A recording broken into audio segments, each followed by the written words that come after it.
need to inculcate an ASEAN feeling of togetherness.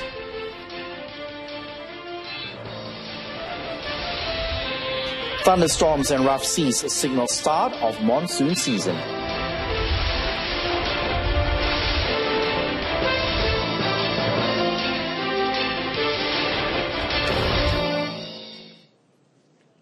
A very good evening and welcome. You're watching the evening edition of News On 2. I'm Adrian Seat. Now, the implementation of the ASEAN community needs to be continuously pursued and maintained for a more prosperous and peaceful ASEAN.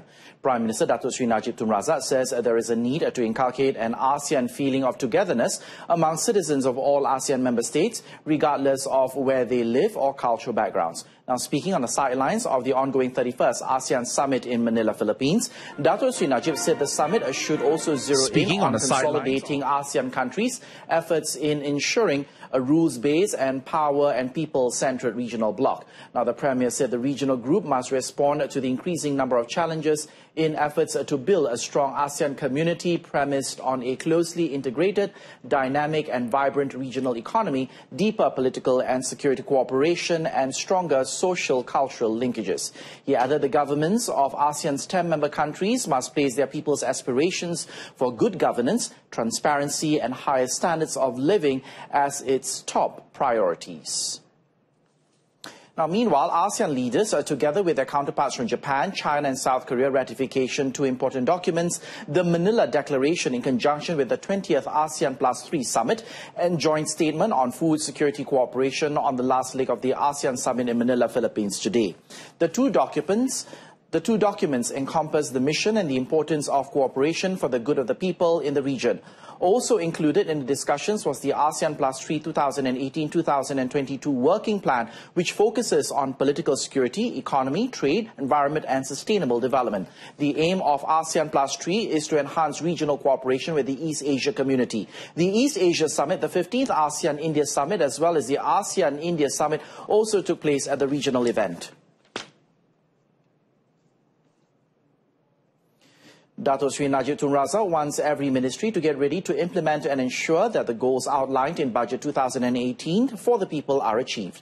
The Prime Minister was referring to the Supply Bill 2018, which was passed at the policy stage by Dewan Rakyat yesterday after securing a majority block division vote from amongst the members of Parliament. Through his Twitter and Facebook accounts, Datuk Seri Najib said he was thankful that the Supply Bill 2018 or Budget 2018 was passed by Dewan Rakyat for the first reading.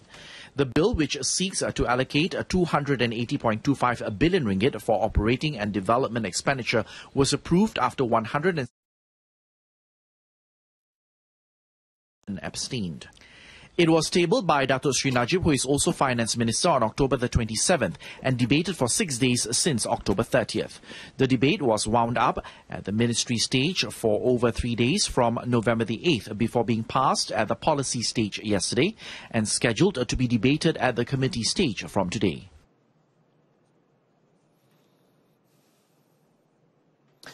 Thunderstorms and rough seas along the coastal areas in the peninsula in Sarawak today signal the start of the monsoon season. According to the Malaysian Meteorological Department, or Met Malaysia, several states including Pahang, Kedah, Pulau Pinang, Perak, Selangor, Kuala Lumpur, Putrajaya, Negeri Sembilan, Melaka and Johor experienced thunderstorms, heavy rain and strong winds. Strong winds of up to 50 kilometers per hour and rough seas with wave height up to 3.5 meters or 11 feet are expected and may be dangerous to small boats. According to Met Malaysia, rough seas are also expected off the coast of Pulau Tioman and Reef South. The department added that if the heavy rain fall at the same time as the high tide, the risk of floods occurring is higher.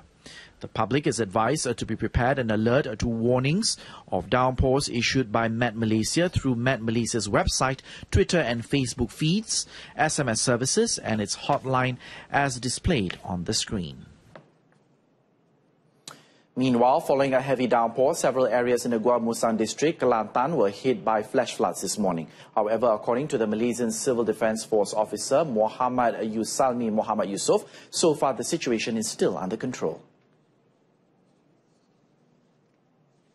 Muhammad Yusalmi added that rain that had not stopped pouring since last night had caused water levels in Sungai Galas as well as at other areas to rise. Dozens of residents were affected and some from Kampung Tanah Puteh and Kampung Pulai had to evacuate their homes and move into their neighbours' houses. Other affected areas were Kampung Batu Papan, Kampung Pulai and Banjir Batu Papang Dua Batu housing area. However, the water levels began to subside at around 7 a.m. today. The flood was due to drainage overflow because of non-stop rain. Meanwhile, heavy rain for over 2 hours since 2 a.m. today caused flash floods in Batu Pahat, Johor, forcing 23 people from 10 families to be evacuated to a relief centre.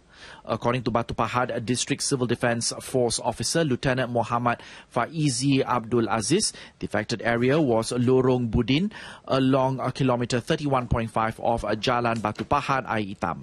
The evacuees were being housed at the Lorong Telekom Batu Pahat Community Centre Hall. Lieutenant Muhammad Faizi added that heavy rain for over 2 hours caused the drainage system to overflow, flooding the nearby housing area. The flood waters rose about 0.3 metres above street level. Given the continuous rain, the Civil Defence Force would keep a close watch on the water levels of rivers and drains within the area.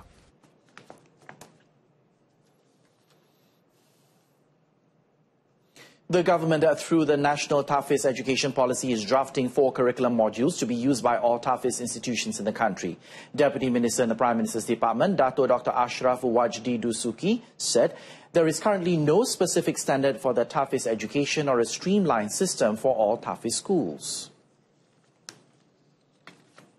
Sehingga daripada 1966 hingga 2017 kita sudah mempunyai 7,030 graduan Hufaz yang mana ada di kalangan mereka yang sudah menjadi doktor, jurutera, accountant, pentadbir-pentadbir kerajaan yang hari ini sudah berada dalam pasaran dalam kerangka Hufaz profesional. Dato Dr. Ashraf added that all religious educational institutions, including Tahfiz schools established by various parties, were required to be registered and came under the control of Islamic Religious School Enactment or whichever rules and laws enforced in the state. He was replying to a question from Langkawi Member of Parliament, Dato Nawawi Ahmad, in Parliament today. Malaysia's higher education system is now ranked 25th in the world according to Universities as 21, or the U21 ranking of national higher education systems, an improvement of 11 places since 2012. The U21 is a consortium of international research universities based at the Melbourne Institute of Applied Economics and Social Research, University of Melbourne. Terdapat juga pentaksiran yang dibuat oleh Elsevier, iaitu agensi mengkaji penerbitan berkualiti dunia, di mana Elsevier telah meletakkan Malaysia ke tempat kedua di dalam dunia dengan pertumbuhan 7.2% dan dalam high index publication, di mana dunia hanya berkembang di peringkat 1.1%. Higher Education Minister Dato Sri Idris Juso was responding to Bagan Serai Member of Parliament Dato Nur Azmi Ghazali in Parliament today. According to the QS rankings, 5 public universities in Malaysia's research universities are in the top 1% in the world. They are University Malaya, University Science Malaysia, University Kebangsaan Malaysia, University Putra Malaysia and University Technology Malaysia. Pulau Pinang Chief Minister Lim Guan Eng's graft case in relation to his Jalan Bin Hon bungalow purchase has been postponed to March the 15th of next year for mention. The postponement of the case at the Pulau Pinang High Court is due to the prosecution's challenge against Lim's successful appeal over an order to file his defence before trial. The prosecution's challenge is now pending at the federal court.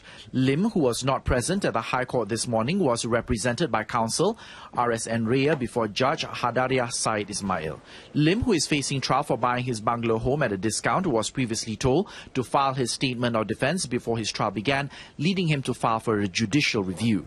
The DAP Secretary General was charged last year over the rezoning of 2 plots of agricultural land in Balik Pulau for residential use, which was set to to benefit the plot's owner's Magnificent Emblem, a company linked to Lim's former landlady, Pang Lee Kun.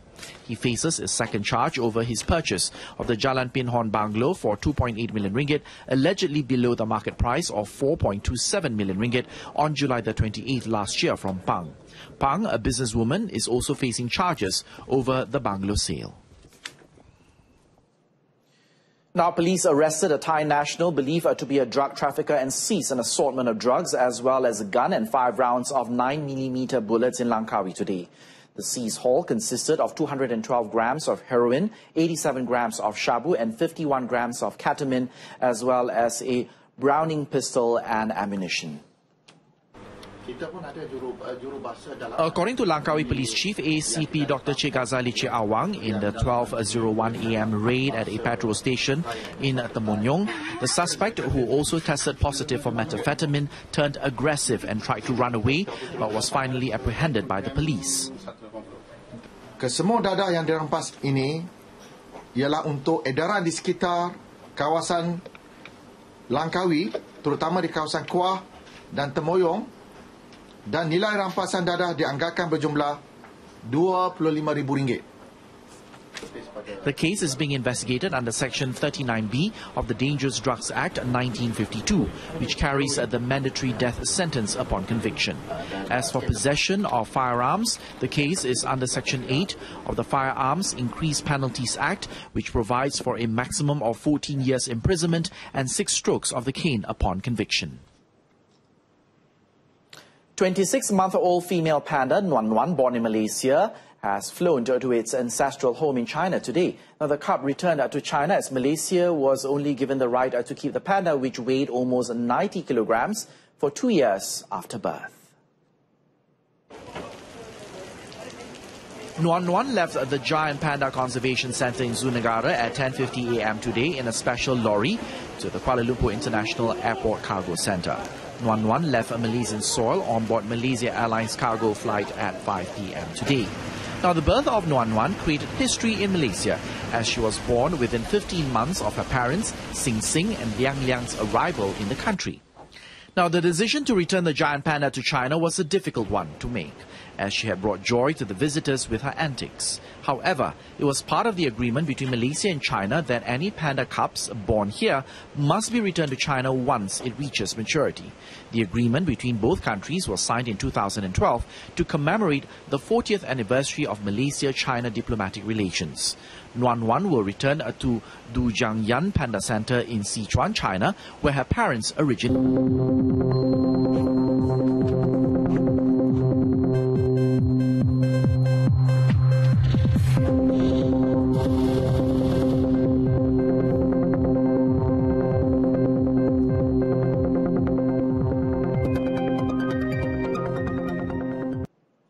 Thanks for staying with us.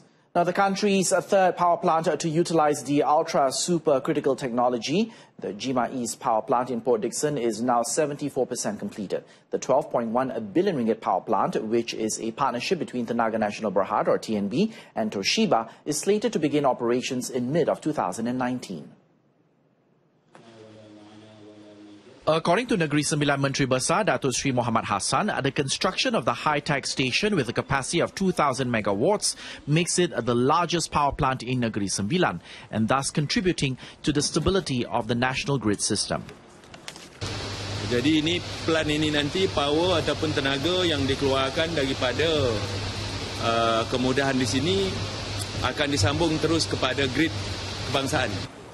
Speaking to the media while visiting the project site in Port Dickson, Datuk Seri Mohamad Hassan added that the construction of Jima East Power Plant will also boost investment in Negeri Sembilan, as it is capable of providing enough electricity to investors. The project is amongst TNB's efforts to reduce fuel expenditure in times of rising cost. The first and second of such plants are 1,000 megawatt Manjung 4 and 1,000 megawatt Manjung 5 in Perak. Malayan Banking Berhad, or Maybank, expects the value of its mobile banking transaction to increase to 22 billion ringgit this year compared to 16 billion ringgit recorded last year. Now, according to Maybank Group Chief Technology Officer Muhammad Suhail Ahmad Suresh, this increase was driven by the launch of Maybank to use updated banking app in March and increased customer confidence in mobile transactions. New accounts that are opened in Maybank, we are hitting probably a 90% target rate in terms of them becoming digital customers straight away. Meaning which, if you take 1 year back, say from January onwards or last year, every other new customer who joins us, they are all straight away digital customers.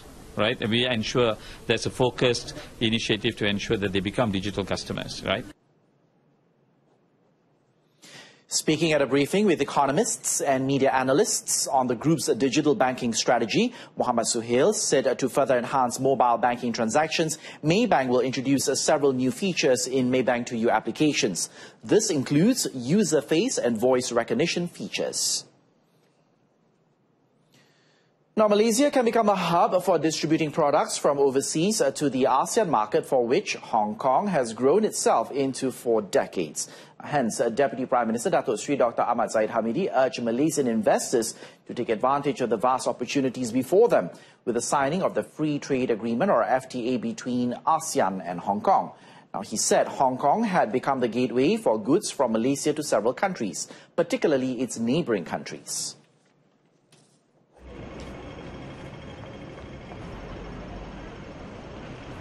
Transshipment country ini boleh dimainkan peranannya oleh Malaysia bagi seluruh negara-negara ASEAN, kerana kita tahu bahawa kemudahan-kemudahan pelaburan dan infrastruktur serta saluran komunikasi yang lebih luas, terutamanya pengujudan DFTZ. He said Malaysian entrepreneurs and business sectors should translate the FTA to create investment opportunities between the two countries. Speaking on his final day of a working visit to Hong Kong, he said the launch of the Digital Free Trade Zone at KLIA Aeropolis would turn Malaysia into a hub for products from Hong Kong to ports and infrastructure that had been upgraded through the transshipment system.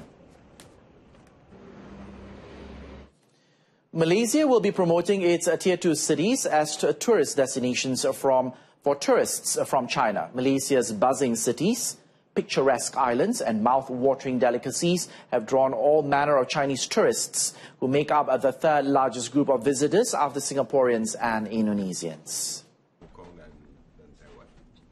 Deputy Prime Minister Datuk Seri Dr. Ahmad Zahid Hamidi said the move is part of efforts to prepare for the upcoming Visit Malaysia 2020. Yang penting ialah dari segi connectivity, iaitu penerbangan berjadual atau penerbangan berkala atau penerbangan secara charter. Dan tumpuan bukan hanya kepada bandar-bandar utama, tetapi kepada Tier 2 city, artinya bandar-bandar yang berada di tahap kedua yang kurang connectivity-nya. Datuk Seri Dr. Ahmad Zahid, who is also chairman of the Cabinet Committee on Tourism, said discussions will be made with budget airline carriers to identify several potential destinations in attracting Chinese tourists to the country. He was met by Malaysian media on his last day of a working visit. And that item concludes this evening's edition of News on 2. In our top story, thunderstorms and rough seas signal the start of monsoon season. Join us again at 12:30 tomorrow afternoon for more updates. Until then, I'm Adrian Seed. Good night. Thanks for watching.